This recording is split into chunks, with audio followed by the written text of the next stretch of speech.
Bienvenue sur notre 5e saison podcast dédiée à l'Australie. Moi, c'est Julie. Après 3 PVT en Australie, j'accompagne aujourd'hui les futurs backpackers dans la préparation de leur propre aventure australienne. Avec ce podcast, on va te faire découvrir des histoires inspirantes des backpackers. Ils nous partageront leurs bons plans, leurs galères, leurs expériences pro, perso et aussi leurs conseils. Que tu sois en pleine préparation ou déjà sur place, ce podcast est fait pour toi. Si tu veux en savoir davantage sur l'Australie, tu peux aussi nous retrouver sur Instagram ou sur notre site internet départaustralie.com. Et si cet épisode t'a plu et que tu souhaites nous soutenir, n'hésite surtout pas à le partager en nous taguant et à mettre 5 étoiles sur les plateformes d'écoute. Merci à toi et surtout, bonne écoute.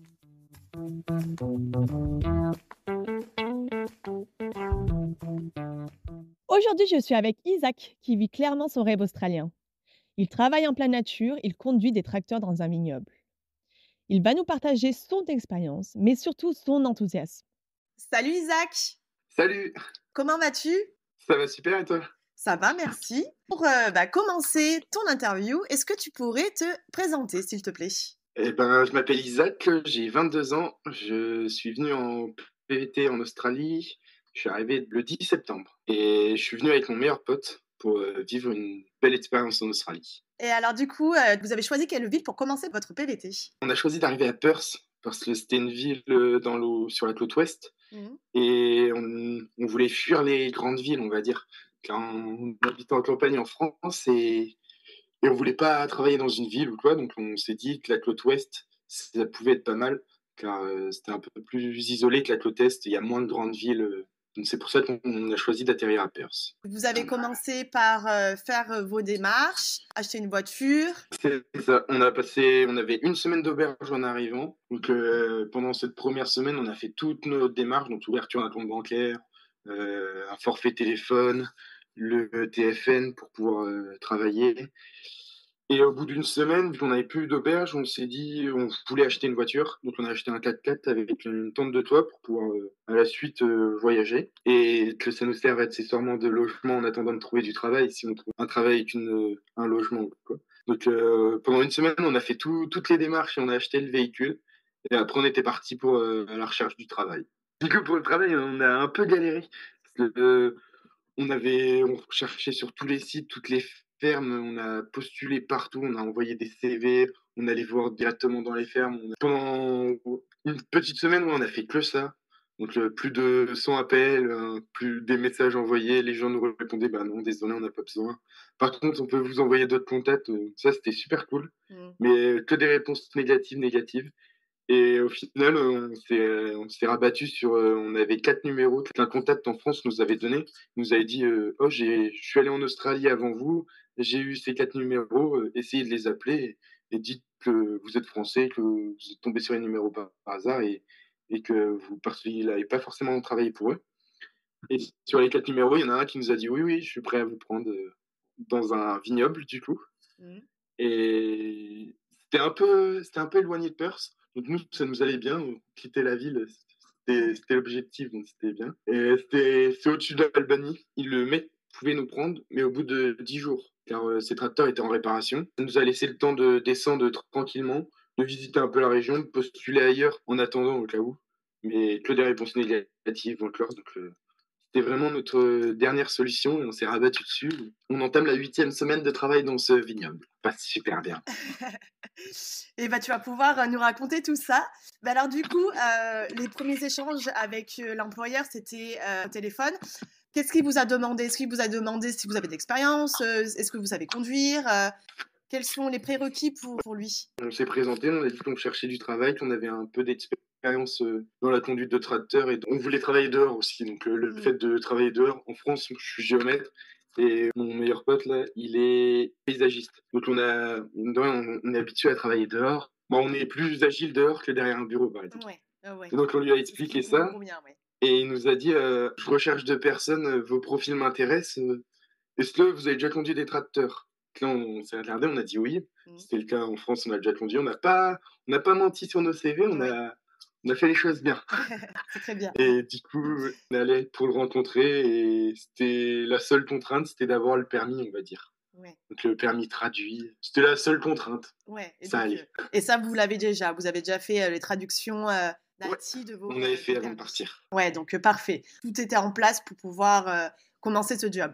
On était prêts à travailler. Il manquait juste, du coup, on devait attendre 10 jours, le temps qu'il répare, ses tracteurs et Ouais. après c'était bon, on pouvait venir et travailler. Ouais, donc c'était parfait parce que ça a permis de faire un petit road trip pour arriver jusqu'à Albanie. On a visité un peu le sud et on s'est posé à la fin, du coup, il nous restait 3 4 jours, on s'est posé près d'Albanie, on a découvert les plages, on a découvert Albanie, c'était franchement chouette. On était bien contents d'avoir eu les 10 jours, avant de travailler pour se dire on fait des petites vacances. Et puis, faut se dire, c'est canon quand même, le sud de l'Australie Ah et ce ouais, côté carrément, Albanie, ouais. carrément, c'est entre les plages, il y a des montagnes aussi, Mmh. non, c'est vraiment super beau. Et alors, quel est votre boulot dans ce vignoble? Sur le papier, on est conducteur de tracteur, après on va faire d'autres tâches à côté. Ouais. Mais les 3 quarts du temps, on va être dans notre tracteur à conduire. Et du coup, nous, on est chargé de couper l'herbe entre les vignes. Donc, c'est un vignoble, il doit faire 300 hectares. Et c'est ça notre mission principale, en fait. OK. Et après, on a d'autres, comme des petites missions, on va dire, à côté. En gros, il y a des tuyaux d'irrigation qui passent sous les vignes, genre au pied des vignes. Ouais. Et de temps en temps, ça arrive qu'il casse ou qu'il y a un câble qui tienne les vignes qui casse. Et là, bah, on peut être chargé pendant une après-midi. Le patron vient nous voir et nous dit bah, aujourd'hui, vous n'allez pas couper l'herbe, vous allez réparer les tuyaux, vous allez réparer les câbles. Ils font de l'irrigation et ils irriguent pas que avec de l'eau, ils mettent un produit dedans. Donc, on est chargé avec les tracteurs, on doit aller chercher le bidon de 1000 litres de produit avec la fourche. On doit l'ouvrir et le verser dans un bac à une. Donc On oui, n'est jamais, en gros, on reste jamais une semaine entière dans nos tracteurs. ouais, donc mission principale, c'est, de, couper l'herbe entre les vignes et après ça sera, plutôt de la C'est ça. maintenance. Donc c'est des tâches qui sont assez variées. Ouais, c'est ça. Là, vous conduisez pas un tracteur lambda, c'est un tracteur, un peu plus spécifique, un peu plus gros? On doit avoir une dizaine de tracteurs. Et pour l'instant, j'ai dû en conduire 6 ou 7. Donc c'est varié. Faut pas se dire, oh, je vais conduire un tracteur, j'apprends comment il se conduit celui-là et pas les autres. Non, Ouais, non, il marche différemment, donc il faut un peu de jugeote, on va dire, pour savoir comment ça marche. Mais ouais, non, dans le principe, c'est tous les mêmes. Et c'est comme en France. C'est ouais. même, il n'y a pas de grosses difficultés. D'accord, ouais, donc c'est assez simple d'apprendre et de s'adapter. En quoi tu conduis différents tracteurs, ils ont des fonctions différentes ou c'est une question de taille? Non, je pense que c'est juste une question de taille parce que dans le vignoble où on est, là, il y a plein de marques différentes, il y a Ouais, plein de modèles différents. OK. C'est suivant ce qu'on met à l'arrière du tracteur. Donc nous, actuellement, là, on a des gyrobroyeurs là, pour couper l'herbe. Ouais, Mais il y en a d'autres, c'est pour planter des poteaux. D'autres, c'est pour pulvériser sur les vignes. Non, ça varie. Par exemple, je sais qu'au vignoble, là, il y a un seul et unique tracteur qui est dédié pour planter les poteaux, par exemple. Et on va charger le poteau et après, on va suivre le tracteur, on va planter les poteaux. Du coup, c'est notre tâche, parce qu'il y en a une personne dans le tracteur qui conduit, une personne derrière qui plante les poteaux. ouais. Donc, c'est vraiment varié. Avoir, Ouais, des carrément. tâches variées et pas être derrière un volant et conduire pendant, 8 heures par jour. Du coup, C'est ça. vous faites vraiment 8 heures par jour, du lundi au vendredi? Vous commencez à quelle heure? Vous finissez à quelle heure? Pour le papier, on fait 8 heures par jour. Ouais, On commence à 7h30 et on finit à 16h. Donc, ouais, avec une demi-heure de pause pour manger le midi et une pause pour boire un café le matin. ouais. Donc, ça fait des belles journées, mais on essaie toujours de pousser un peu plus. On Ouais. commence une demi-heure plus tôt pour faire un peu d'heures supplémentaires à la fin de semaine. Parce que, en soi, ça nous dérange pas de travailler parce que sinon, après, quand on est au logement, on n'a pas grand-chose à part des fléchettes, courir de temps en temps, on n'a pas grand-chose à faire. Donc, on préfère utiliser ce temps-là pour Ouais, bosser plus et se faire un peu plus d'argent et profiter avant de repartir en se faisant un bon road trip. ouais. Et bah, du coup, alors, sur le papier, vous faites 38 heures, mais sinon vous arrivez à faire, combien d'heures On dans la fait, semaine? sur le papier, du coup, on est à 40 heures, on doit être Ah, à 40 heures par semaine, oui, donc 38 plus 2 en heures sup. Et en moyenne, on tourne autour de 42, 45 heures ouais. semaine. C'est cool et alors du coup, vous êtes payé Ouais. combien par heure? En heures sup, vous êtes payé combien? On est au SMIC, on est à 29,74 de l'heure Ouais, en normal. Et quand il s'agit des heures supplémentaires, on doit être aux alentours de 35 dollars. d'accord. Et ce Je qui vais vous essayer de fait combien retrouver. par semaine? Du coup, on arrive à quasiment un peu plus de 900 $ semaine. Ok, On est payé toutes les 2 semaines, en fait. Entre 1850 et 1900. d'accord. Vous dormez dans votre 4x4 ou est-ce que l'agriculteur, il vous fournit un logement? Ou c'est vous qui avez dû chercher un logement? On a eu la chance, c'est qu'avec ce travail, ils nous ont proposé un logement. Ouais. Donc on paye 100 $ par semaine chacun. C'est prélevé directement sur notre fiche de salaire. Donc du coup, on serait plutôt à 2200 $ ces 2 semaines. Donc c'est un logement, on a des chambres individuelles et on est que tous les deux. Oui. Donc c'est royal pour nous. Et on a une cuisine, des toilettes, une douche chaude, Et un ouais. salon avec des canapés, une télé. Et Ouais. ouais, c'est vraiment le top. Vous êtes vraiment calé. Et en plus, l'avantage, je pense, c'est que vous n'êtes pas loin du vignoble. On est dans le vignoble, Dans le vignoble, carrément. ouais. Le matin, quand on commence, on se lève, on sort du logement, on fait 20 mètres et on arrive à notre tracteur, on monte dedans et hop, on part. Bon, bah, Donc, ça c'est pas parfait, besoin ça. d'utiliser les trois quarts du temps, on n'a pas besoin d'utiliser la voiture avant de partir le matin. Donc, Ouais. c'est vraiment le top. Ouais, ça c'est vraiment bien, ça d'habiter juste à côté du boulot. Et on est d'accord, du coup, ça compte pour les 88 jours. Ouais, carrément. Par rapport au code postal, ça colle et le job colle. Le patron nous a demandé avant qu'on arrive, vous voulez faire vos 88 jours? Mais si on peut valider nos 88 jours, ce sera toujours un peu plus. Bah oui. Et le patron nous a dit ah bah oui, ça compte pour les 88 jours. Restez au minimum 88 jours.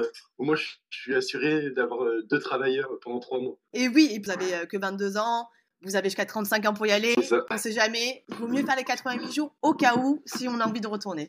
C'est ça. Est-ce qu'il y a d'autres personnes qui travaillent avec vous ou vous êtes seul dans ce vignoble? Non, du coup, on est que tous les deux en tant que backpacker. Et après, sinon, il y a des Afghans aussi qui travaillent avec nous. Le reste de nos collègues sont des Australiens. Il doit y avoir 7 ou 8 conducteurs de tracteurs qui font comme nous. Et il y a 2 mécanos, une secrétaire, un patron. Ça, c'est pour la partie entretien du vignoble. Et après, ils ont une partie dans le vignoble où on n'y va jamais. C'est où ils font le vin. Et cette partie-là, du coup, il y a d'autres personnes, mais on les croise jamais. C'est vrai que c'est un énorme vignoble. Il y a combien d'hectares déjà? Il doit y avoir 300 hectares. Ouais, c'est énorme. Donc, Donc, oui, ça commence à faire. Ouais, ils font le vin sur place alors. Bah ouais, on voit des énormes cuves ou quoi, donc oui, je suppose que le vin doit être fait sur place. Je n'avais pas demandé, Ah. faudrait que je pose la question d'ailleurs. Et vous n'avez pas eu l'occasion de le goûter alors? Non, on aurait pu en acheter ou quoi, mais je suis Ah. pas gros amateur de vin. Ah. J'aime bien ça, mais pas grand amateur. Donc, Ok. mais je pense avant de partir, on va goûter quand même, voir ce qu'on fabrique, Bah on oui. va dire. Le fait que ça soit un grand vignoble, il n'y a pas de saison. En fait, il y a du travail vraiment tout au long de l'année. Les récoltes, elles vont commencer dans 3 mois, on va dire. Ouais, c'est ça, elles vont commencer dans à peu près 3 mois. Elles commencent de fin février et finissent en mi-avril. Oui. Et du coup, là, c'est la période intensive. On est 3 mois avant cette période. Il y a vraiment du travail tout le temps, toute l'année, pendant les récoltes, avant les récoltes, après les récoltes. Ouais. Vraiment, c'est pas un job saisonnier. Ouais, et ça c'est cool. Ça veut se dire que tu peux, toi, vous travailler plus longtemps que ce que vous souhaitez. Et en plus, ça veut dire qu'il y a beaucoup de personnes qui peuvent venir et postuler à n'importe quel moment. Ouais, c'est ça. Ouais. Donc, ouais, ça offre une possibilité qu'on arrive en plein été, en plein hiver ou quoi. Faut tenter de postuler dans les vignobles. Il peut y avoir du travail. Ouais, ça c'est un bon Que point, ça. Qu'est-ce que tu te préfères, Isaac, dans ton travail? Moi, c'est le fait de travailler dehors.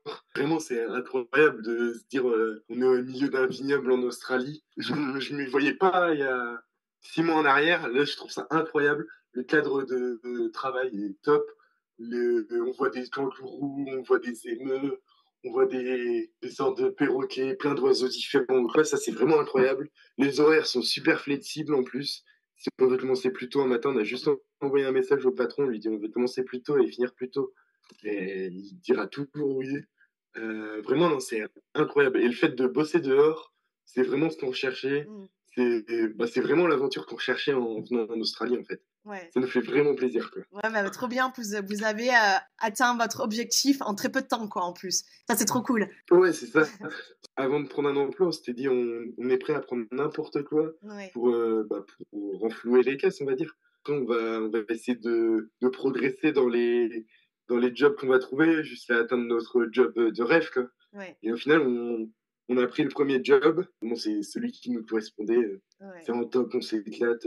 Le soir, quand on rentre au logement, pour s'occuper, on aime bien courir, faire de la course à pied ou quoi. Et ben, on court dans le vignoble. C'est vraiment des paysages incroyables. Ouais. C'est vert autour de nous, il y a hyper calme. Non, vraiment, c'est Ouais. top. Canon. On surkiffe. Vraiment, c'est l'idéal pour nous. Trop bien. Et en plus, ce qui est pas mal aussi, c'est que vous avez déjà tous vos week-ends et c'est ce qui vous permet aussi de visiter aux alentours et de profiter. Ouais, carrément. Après, je pense pendant la période de récolte, ils Ah nous oui. ont dit qu'on allait bosser plus. Mm. Donc, c'est normal. Nous, on est prêts à bosser plus. Ils nous disent bosser de nuit parce que les récoltes, elles sont de nuit parce qu'il faut une certaine température. Ouais. Mais là, pour l'instant, du coup, on a tous nos week-ends. On a notre voiture, notre tente de toit. On part, on fait une demi-heure de route. On est à la plage. Pas mal de rando. Non, vraiment, c'est top. Et le dimanche, en rentrant, on n'est pas à se dire, oh non, demain, faut qu'on retourne au travail. C'est nul. Dans notre tête, c'est, ah, purée, le week-end, il est passé vite, mais moins vite que la semaine. Vivement qu'on retravaille Ouais.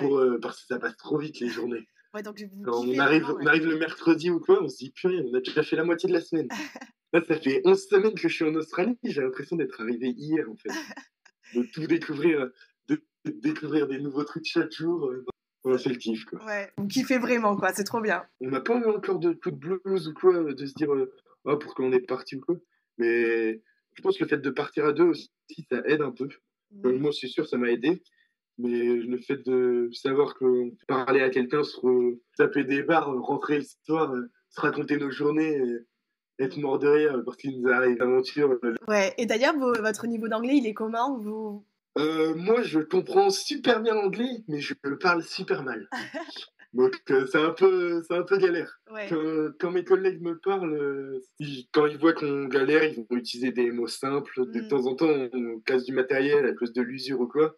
Et donc, on appelle le mécano vient nous voir, et il regarde le tracteur, il fait not good. Et juste ça, déjà, on sait que bon, bah, Ouais. c'est pas bien, va falloir réparer ou quoi. Donc, non, non, c'est le top. Ils sont vraiment cool avec ça en plus Ouais. ici. Donc, C'est bien, ouais. quand on reçoit les consignes le matin, on est à deux pour une personne. On regarde, on fait t'as compris ça? Et puis ouais, ouais, c'est bon. On a Ouais. compris la même chose, on peut y aller. Ouais, donc ça va, ouais. Quand il y a les deux qui comprennent, c'est dire que c'est bon, c'est good.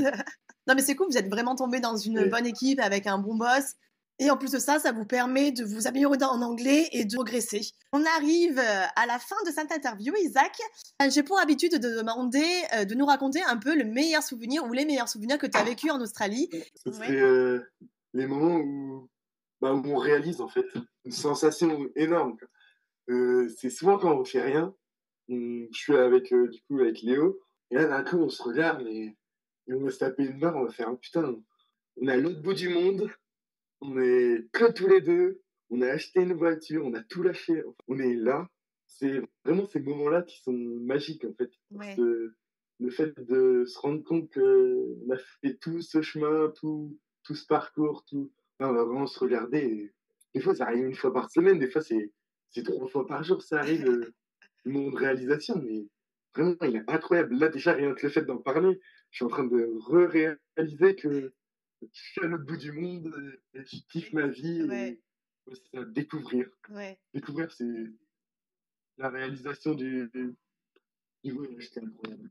Donc, je Et- pense que c'est ça vraiment mon meilleur souvenir. Tout ça, c'est dû à tous les souvenirs qu'on a passés. Mm. Tous les moments où on s'est tapé des barres, on bossait dans un cadre de vie incroyable. On roule sur des routes, les paysages sont incroyables, les animaux, tout. Vraiment, c'est vraiment le top. Quand on va sur une plage et qu'on voit les baleines au loin, on peut pas être autrement que émerveillé. Ouais, de vivre votre rêve australien. En fait. Et je comprenais pas au tout début les gens qui disaient ouais, venez vivre le rêve australien un peu. Je dis mais t'es à l'autre bout du monde, t'es tout seul, t'as pas ta famille, t'as pas tes potes, t'as pas tes repères, t'as pas ta langue. Mm. Je voyais pas où trouver le plaisir en fait au début.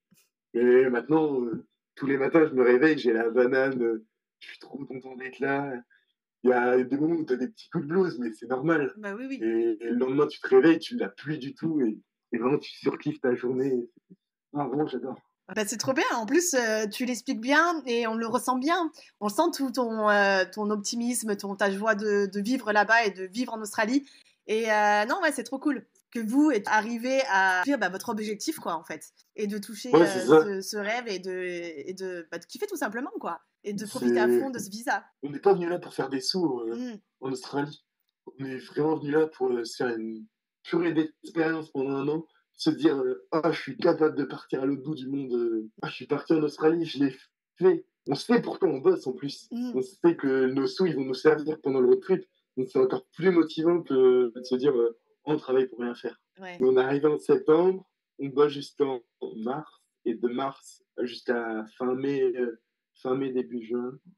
On profite du road trip et après on rentre en France et on profite en France. Ouais, profiter Je de pense qu'on l'été va... français. Ouais, c'est ça. On va profiter différemment aussi en France. Ah oui, oui. On va plus avoir la même vision. Ouais, différente. et c'est très possible. Merci beaucoup Isaac pour ton optimisme, pour avoir raconté ton expérience en Australie. C'est vrai, ton discours est très joyeux et du coup, c'est trop bien. Est-ce que tu acceptes de donner ton Insta pour les personnes qui aimeraient te contacter? Ah ouais, carrément. Je suis là, je peux répondre aux questions ou quoi. Donc ouais, si je peux aider, on m'a aidé avant que j'arrive. Donc non, vraiment, je suis volontiers. Donc du coup, c'est Izouk-du-bas Australie. Ouais. IZOUK-du-bas AUS. Donc ça, c'est un compte vraiment dédié à l'Australie. Je fais un récap à la fin de chaque semaine, une petite vidéo avec des photos. Donc si vous voulez suivre ce que je fais et surtout me poser des questions, n'hésitez pas. J'y répondrai volontiers. Trop bien. Merci beaucoup. Merci à toi. Ouais. Et je te dis à bientôt. Ouais, à bientôt, ça marche. Et merci à vous, parce que avant de partir, j'ai quand même pas mal regardé sur le départ australien. Ah. C'est vraiment top. Merci. Non, vraiment, ça m'a beaucoup aidé. Quoi. Merci.